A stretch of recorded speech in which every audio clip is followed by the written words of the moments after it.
Odia cinema సంచలనం చరిత్ర సృష్టిస్తున్న బౌ బుట్టు బూత.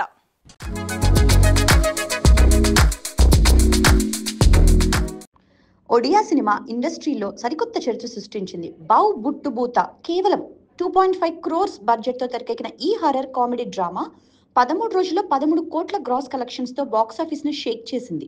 బాబుశాన్ మొహంతి, అర్చితా సాహు, అపరాజిత మొహంతి కీలక పాత్రలు నటించిన ఈ చిత్రాన్ని జగదీష్ మిశ్రా డైరెక్ట్ చేశారు. ఒడియా సినిమా దమన్ రికార్డును బద్దలు కొట్టి అత్యధిక వసూలు సాధించిన చిత్రంగా నిలిచింది. భారీ లాభాలతో సూపర్ హిట్ ట్యాగ్ సొంతం చేసుకుంది. ఒడిశాలో జవాన్, బాహుబలి 2 వంటి పాన్ ఇండియా బ్లాక్ బస్టర్స్తో పోటీ పడుతూ 15 కోట్ల మార్కును టచ్ చేసే దిశగా దూసుకెళ్తోంది. ఒడియా ఫోక్లోర్ ఆధారంగా రూపొందిన ఈ చిత్రం భావోద్వేగ కథాంశం, గ్రిప్పింగ్ స్క్రీన్ ప్లేతో ప్రేక్షకులను మెస్మరైజ్ చేసింది. బెంగళూరు, హైదరాబాద్లోనూ షోలు పెరిగాయి. ఈ సినిమా ఒడియా సినిమాకు కొత్త వరవడిని సృష్టిస్తోందని ట్రేడ్ వర్గాలు అంటున్నాయి.